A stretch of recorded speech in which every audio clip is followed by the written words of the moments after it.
अस्सलामुअलैकुम, मैं हूं शमा असलम, आपके favourite YouTube channel copy class में। आज मैं डिस्कस करने लगी हूं ब्रेन के बारे में। ब्रेन हमारे जिस्म का एक ऐसा ऑर्गन है जो कि किसी भी जानदार की जो लाइफ की एक्टिविटीज़ है उसको कंट्रोल करता है। इन animals all the life activities are under the control of brain. किसके कंट्रोल में है? ब्रेन के कंट्रोल में है। अब अगर हम लोग इसके स्ट्रक्चर की बात करें तो इस तरह से अल्लाह तआला ने इसको बनाया हुआ है कि तमाम के तमाम जो फंक्शंस हैं ना वो इजीली परफॉर्म हो जाते हैं। अगर हम लोग बात करें कि ये कहाँ पे लोकेटेड है, ये कहाँ पर मौजूद होता है इंसानी जिस्म में, तो brain is situated inside a bony cranium. ये स्कल का एक पार्ट होता है जहाँ पर जो ब्रेन है वो मौजूद होता है। अगर हम लोग क्रेनियम की बात करें, इनसाइड क्रेनियम, तो ब्रेन को कवर किया हुआ है 3 लेयर्स ने। किन लेयर्स ने कवर किया हुआ है? 3 लेयर्स हैं जिनको हम लोग मेनिंग्स का नाम देते हैं। ये अब जो लेयर्स है ना सिर्फ प्रोटेक्शन ब्रेन को प्रोवाइड करते हैं बल्कि तमाम के तमाम जो एसेंशियल न्यूट्रिएंट्स हैं जो कि बहुत ज़्यादा ज़रूरी हैं ब्रेन को, वो भी प्रोवाइड करते हैं। और साथ साथ ब्रेन टिश्यूज को ऑक्सीजन प्रोवाइड करते हैं कैपिलरीज के जरिए। Meninges protect brain and also provide nutrients and oxygen to brain tissues through the capillaries. Clear है ये चीज कि जो ब्रेन है वो कहाँ पर मौजूद है? तो वो क्रेनियम में मौजूद है जो कि स्कल का क्या है? हिस्सा है, पार्ट ऑफ स्कल। नेक्स्ट हम बात करते हैं, मैंने एक फ्लो शीट से डायग्राम आपके सामने रिप्रेजेंट की है ब्रेन के बारे में। सबसे पहले ये देखें, हम ब्रेन जो है वो डिवाइड है 3 पार्ट्स में, ठीक है। Fore brain, mid brain, hind brain, ठीक है। नेक्स्ट जो फोर ब्रेन है वो कंसिस्ट है 3 पार्ट्स के ऊपर, थैलेमस, लिम्बिक सिस्टम और सेरिब्रम। क्लियर ये चीज? अगर हम लोग फर्दर इसकी डिवीजन देखें तो लिम्बिक सिस्टम है वो कंसिस्ट है हाइपोथैलेमस के ऊपर, अमाइग्लेटा के ऊपर और हिप्पोकैम्पस के ऊपर, ठीक है। जो मिड ब्रेन है ना इंसानी जिसमें, वो बहुत ज्यादा रिड्यूस्ड हम लोग को फॉर्म में नजर आता है। नेक्स्ट अगर हम बात करें हाइंड ब्रेन के बारे में तो it is also divided in 3 parts, medulla, pons और सेरिबिलियम, ठीक है। एक फ्लो शीट डायग्राम है जो इस बात को रिप्रेजेंट करी है कि ब्रेन कितने पार्ट्स के ऊपर कंसिस्ट है और नेक्स्ट उनकी क्या फर्दर डिवीजन है।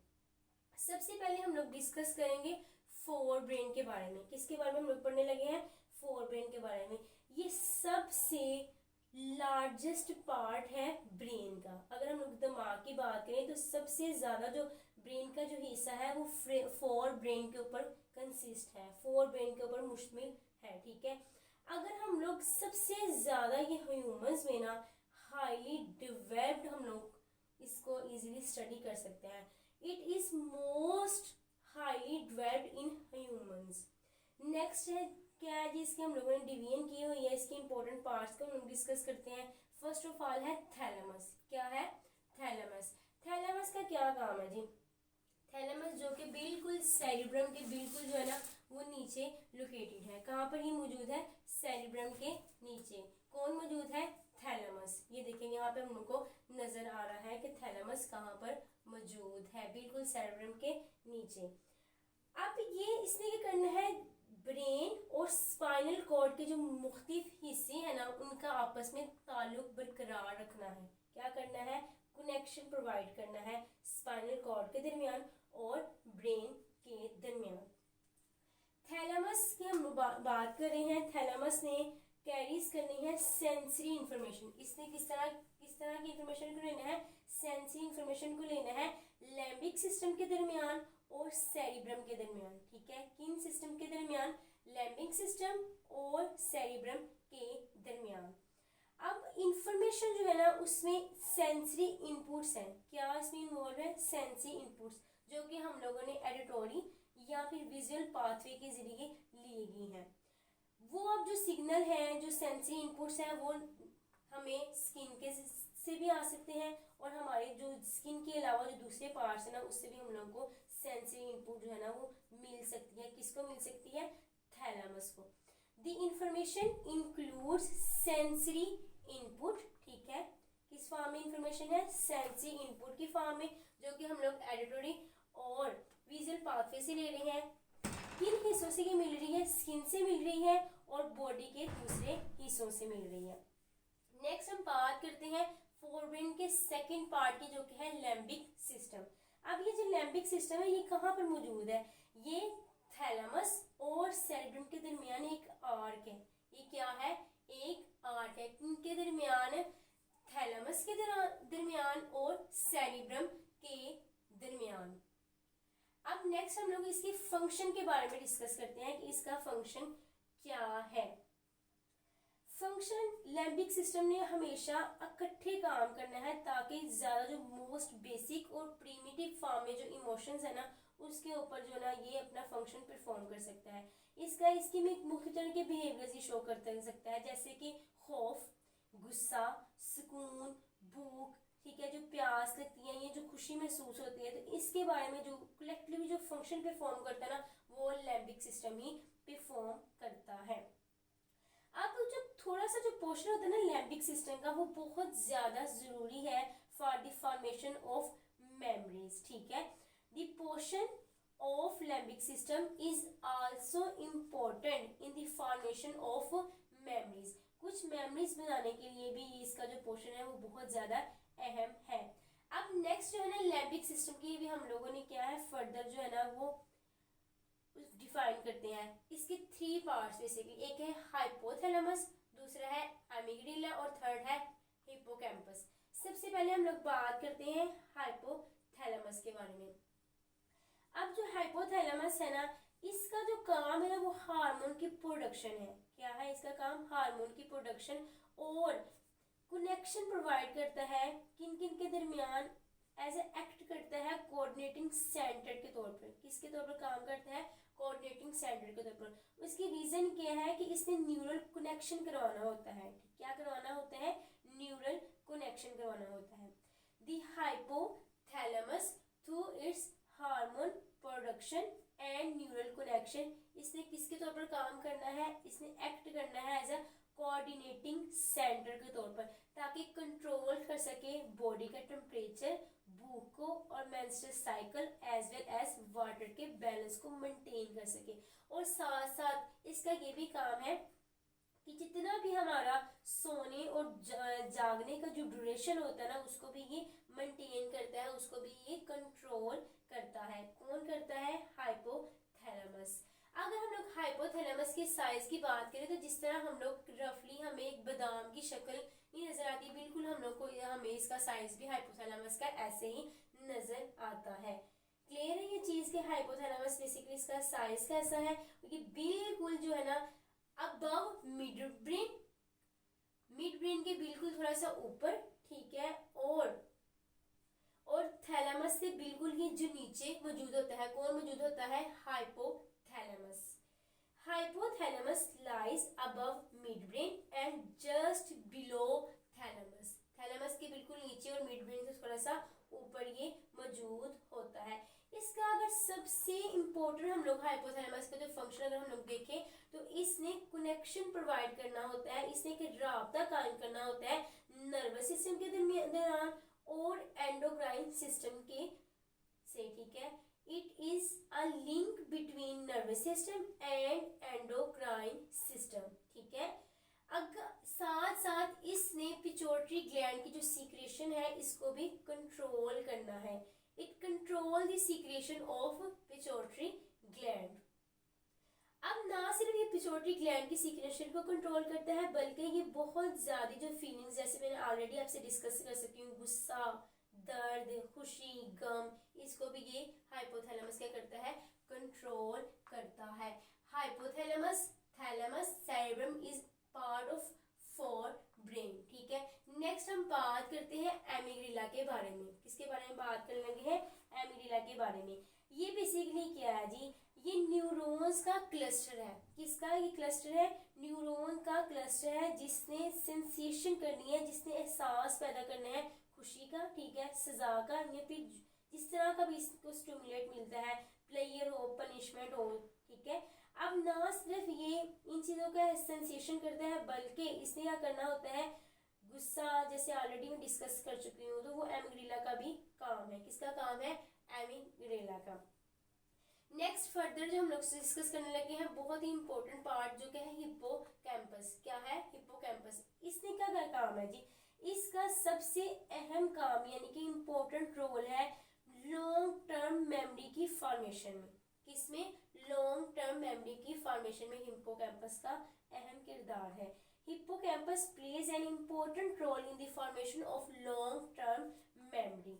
और ये इस बहुत ज़्यादा ज़रूरी होता है जब हम लोगों ने किसी भी चीज़ को याद करना हो, ठीक है। And this they are required for learning. अब बहुत ज़्यादा ऐसे लोग होते हैं जिनका जो हिप्पोकैम्पस है ना, अगर तो डैमेज हो चुका है, क्या हो चुका है? डैमेज हो चुका है, तो उनको वो तमाम बातें याद होंगी जो इनके हिप्पोकैम्पस से डैमेज होने से पहले की थी, लेकिन उन्हें वो बातें याद नहीं होंगी जो कि हिप्पोकैम्पस के डैमेज होने के बाद जो है ना वो वाकयात रूनुमा हुए हैं। हिप्पोकैम्पस जो है ना वो ऐसा स्ट्रक्चर है जो कि सेरिब्रम के बिल्कुल जो है ना डीप में मौजूद है। किसमें के डीप में मौजूद है? सेरिब्रम के डीप में मौजूद है, यानी कि इसकी गहराई में मौजूद है। इसका फंक्शन मैं दोबारा से रिपीट कर रही हूँ, इसका फंक्शन है कि इसने फॉर्मेशन करनी है न्यू मेमोरीज की, ठीक है। इन अदर वर्ड्स में आपको थोड़ी सी इंफॉर्मेशन और दी है, वो ये दी है कि वो लोग जिनका जो हिप्पोकैम्पस है वो डैमेज हो जाता है, क्या हो जाता है, किसी न किसी वजह से, किसी हादसे की वजह से थोड़ा बहुत खराब हो जाता है, तो इन लोगों को, इन पेशेंट को वो चीज़ें याद नहीं रहती जो इसके डैमेज होने के बाद रूनुमा हुई हैं, और इनको वो चीज़ें, वो मेमोरीज याद रहती हैं जो कि हिप्पोकैम्पस के डैमेज होने से पहले रूनुमा हुई हैं। People with a damaged hippocampus cannot remember things that occurred after the, but can remember things that occurred before damage. Clear है ये चीज? नेक्स्ट हम पढ़ने लगे हैं सेरिब्रम के बारे में। किसके बारे में पढ़ने लगे हैं? सेरिब्रम के बारे में, जो किसका हिस्सा है? फोर ब्रेन का हिस्सा है। पहले हम लोगों ने थैलेमस की बात की, दूसरा हम लोगों ने पार्ट डिस्कस किया लिम्बिक सिस्टम, और थर्ड हम डिस्कस करने लगे हैं सेरिब्रम के बारे में। ये क्या है जी? सेरिब्रम हम लोग कहते हैं कि ये ब्रेन का सबसे लार्जेस्ट पार्ट है। Cerebrum is the largest part of the brain. ये आप लोगों को सेरिब्रम नजर आ रहा है, क्या है? ये सबसे बड़ा हिस्सा है किसका? ब्रेन का, ठीक है। नेक्स्ट हम लोग इसको स्टडी करते हैं कि इसने कंट्रोल करना होता है स्केलेटल मसल्स को, थिंकिंग को, इंटेलिजेंस को, इमोशंस को, ठीक है। अब सेरिब्रम जो है ना, इसको डिवाइड किया जाता है दो हिस्सों में, ठीक है। उसको हम लोग नाम देते हैं सेरिब्रल हेमिस्फीयर का। किसका नाम देते हैं? Cerebral hemispheres. अब कॉर्पस क्लैसम की बात करते हैं। किसकी बात करने लगे हैं? कॉर्पस क्लैसम की। अब ये जो कॉर्पस क्लैसम है ना, ये कम्युनिकेट करता है। जब सेरिब्रल हेमिस्फीयर कम्युनिकेट करता है एक दूसरे के साथ, किन के जरिए ये कम्युनिकेट करता है? बहुत बड़े बैंड्स होते हैं एक्सोन्स के, जिसको हम लोग कॉर्पस क्लैसम का नाम देते हैं। Cerebral hemisphere communicate with each other by means of a large band of axon. Axon के बहुत बड़े बैंड्स होते हैं जिनके जरिए सेरिब्रल हेमिस्फीयर एक दूसरे के साथ कम्युनिकेट करता है, तो उसको हम लोग नाम देते हैं कॉर्पस क्लैसम का। क्लियर है ये चीज? अब ये जो स्पेस है ना, इसमें 10 से लेकर बिलियंस जो है ना वो न्यूरॉन्स पैक्ड हैं इस हिस्से में, ठीक है। कितने? Tens of billions of neurons are packed into this part of the brain.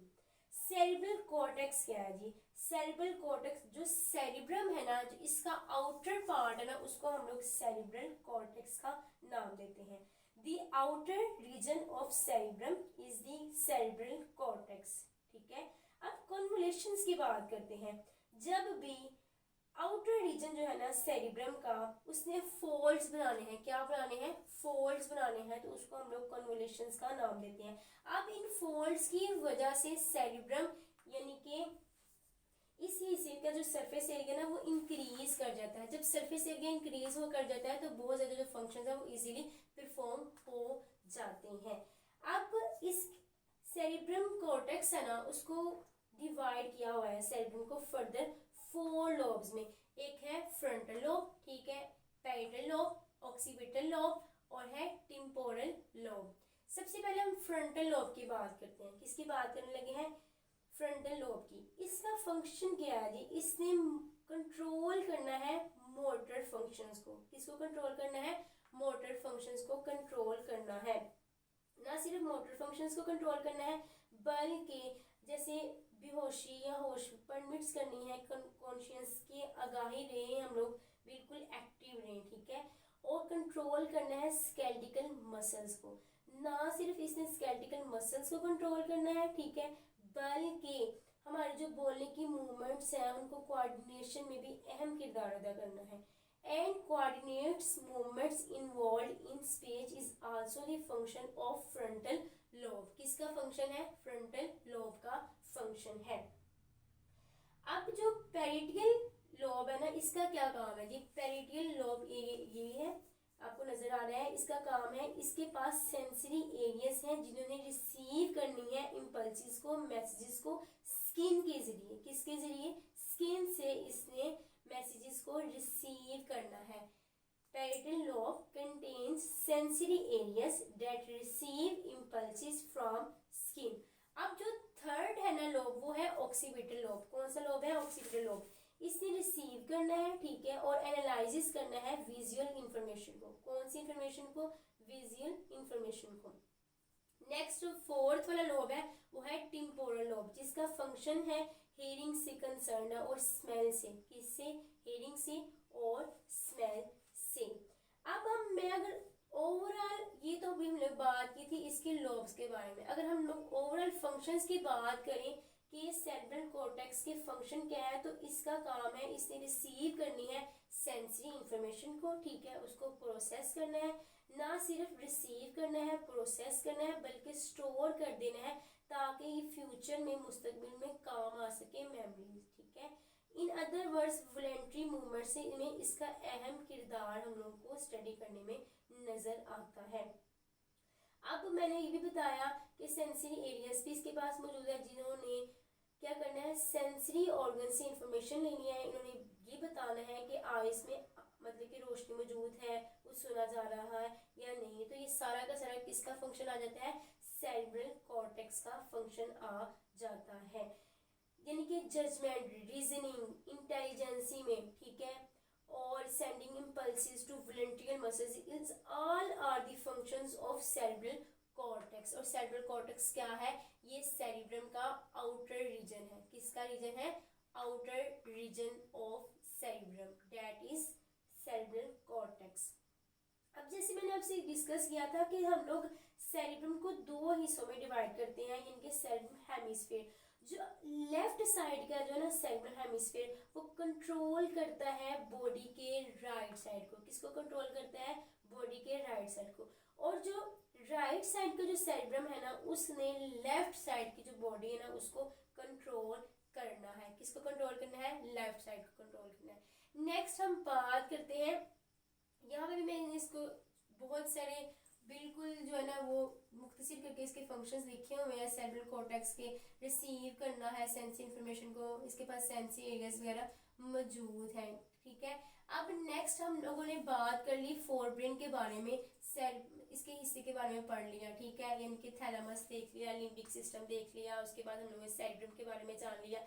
Next हम लोग फर्दर जो है ना मिड ब्रेन के बारे में जानते हैं कि मिड ब्रेन क्या काम करते हैं और ये कैसा है इंसानी जिस्म में। इसका बहुत कम साइज है। हम लोग अगर इंसानी जिस्म की बात करें, mid brain is reduced in human, लेकिन इसका बहुत इंपॉर्टेंट फंक्शन है। वो क्या है जी? इसके पास ऑडिटरी रिले सेंटर है, ठीक है, इसके पास रेटिकुलर फॉर्मेशन है। किसकी फॉर्मेशन है?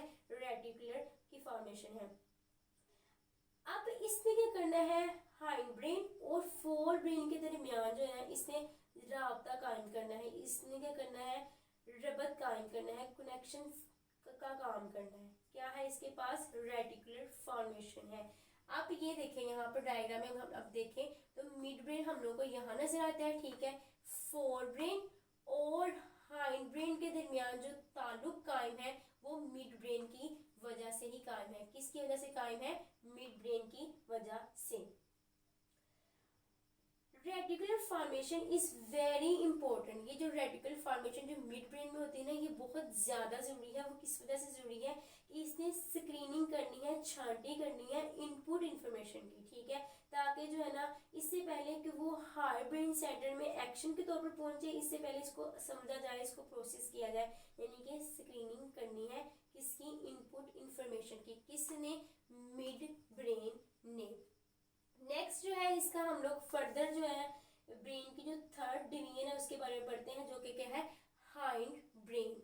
हाइंड ब्रेन का क्या काम है जी? हाइंड ब्रेन में मेडोला इंक्लूड है, पोन्स और सेरिबेलियम। अब फर्स्ट ऑफ ऑल हम लोग स्टडी करते हैं मेडोला के बारे में। किसके बारे में? मेडोला के बारे में। इसने ऑटोमेटिक फंक्शंस को कंट्रोल करना है। ऑटोमेटिक फंक्शन कौन कौन से हैं जी? ऑटोमेटिक फंक्शन से मतलब हमारी ब्रीथिंग हो सकती है, यानी कि जो हमारे सांस लेने का अमल है जो कि हमारे कंट्रोल में नहीं है। हमारी जो दिल की धड़कन यानी कि हार्ट बीट हो सकती है, ब्लड प्रेशर हो सकता है, और हमारे निगलने का जो प्रोसेस है, ये निगलने का जो प्रोसेस है वो सारा का सारा किसके ने कंट्रोल करना है? वो मेडुला ने कंट्रोल करना है, जो किसका पार्ट है? जो हाइंड ब्रेन का पार्ट है। इन शॉर्ट इसने किसको फंक्शन को कंट्रोल करना है? इसने ऑटोमेटिक फंक्शंस को कंट्रोल करना है। नेक्स्ट जो है फर्दर जो है पार्ट हाइंड ब्रेन का वो है पोन्स। क्या है? पोन्स। पोन्स के पास क्या है मौजूद? न्यूरॉन्स मौजूद हैं, और ये बिल्कुल मेडोला के अपर साइड पे मौजूद है। ये आप लोग फिगर में भी देख सकते हैं कि ये है मेडोला ऑब्लिगेंट है। इससे ऊपर क्या मौजूद है? टॉप पे क्या मौजूद है? पोन्स मौजूद है। क्या मौजूद है? पोन्स मौजूद है।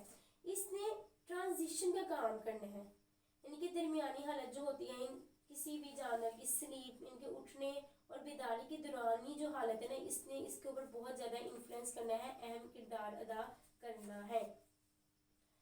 Influence transition between sleep and wakefulness, इनकी बेदारी और जागने की दरमियानी हालत के ऊपर इसका अहम किरदार है। किसका? पोन्स का। ना सिर्फ इसके ऊपर है बल्कि इसने रेट और पैटर्न ऑफ ब्रीथिंग पे भी इसका अहम किरदार हमें नजर आता है। पोन्स का जो किसका पार्ट है? हाइंड ब्रेन का पार्ट है। अब नेक्स्ट हम लोग ये देखते हैं कि इसके कनेक्शन भी करना है सेरिबेलियम के दरमियान और स्पाइनल कॉर्ड के दरमियान। ये आपको नजर आ रहा है पोन्स। इसका क्या काम है? इसने क्या करना है? कनेक्शन प्रोवाइड करना है। किन किन के दरमियान? इसने कनेक्शन प्रोवाइड करना है सेरिबेलियम के दौरान, सेरिबेलियम में, और स्पाइनल कॉर्ड के दरमियान इसने रब्त कायम करना है। जो थर्ड है वो हम लोग सेरिबेलियम के बारे में पढ़ने लगे हैं। ये आपको एक फंक्शन, एक जो स्ट्रक्चर नजर आ रहा है, ये सेरिबेलियम का स्ट्रक्चर है। सेरिबेलियम बिल्कुल मेडोला के पीछे मौजूद है, बिहाइंड मेडोला। इसके पीछे मेडोला के बिल्कुल बिहाइंड क्या मौजूद है? सेरिबेलियम मौजूद है। इसने कोऑर्डिनेट्स मसल मूवमेंट में अपना अहम किरदार अदा करना है। किसमें? कोऑर्डिनेट मसल की मूवमेंट में। ना सिर्फ इसने कोऑर्डिनेटिंग मसल मूवमेंट में अहम किरदार अदा करना है, बल्कि जो बॉडी की पोजीशंस है, उसके पोस्चर्स है, उसको भी मेंटेन करना है। नेक्स्ट हम पढ़ते हैं कि इसको थोड़ा सा डिटेल में देखते हैं कि cerebellum is important in coordinating movement of the body. ठीक है, इससे स्मूथ और एक्यूरेट मोशन करवानी है। ना सिर्फ मोशन में हम किरदार अदा करना है, बल्कि जो बॉडी की पोजीशन है उसको भी मेंटेन करना है, उसको भी बैलेंस करना है। अब ये तो इसका फंक्शन है ही, लेकिन इसने लर्निंग में भी और मेमोरी स्टोरेज में भी इसका जो अहम किरदार हम लोगों को स्टडी करने में मिलता है। सबसे हाईली डेवलप्ड होता है वो बर्ड्स में डेवलप होता है, क्योंकि बर्ड्स में इस वजह से हाईली डेवलप होता है क्योंकि कॉम्प्लेक्स जो एक्टिविटी है ना फ्लाइट की, वो आसानी से परफॉर्म की जा सकती है। जब से सेरिबेलियम है वो हाईली डेवलप होगा, बेहतरीन तरीके से जो है अल्लाह तबारक तआला ने बर्ड्स के अंदर जो है ना इसकी एक अहम क्वालिटी रखी हुई है।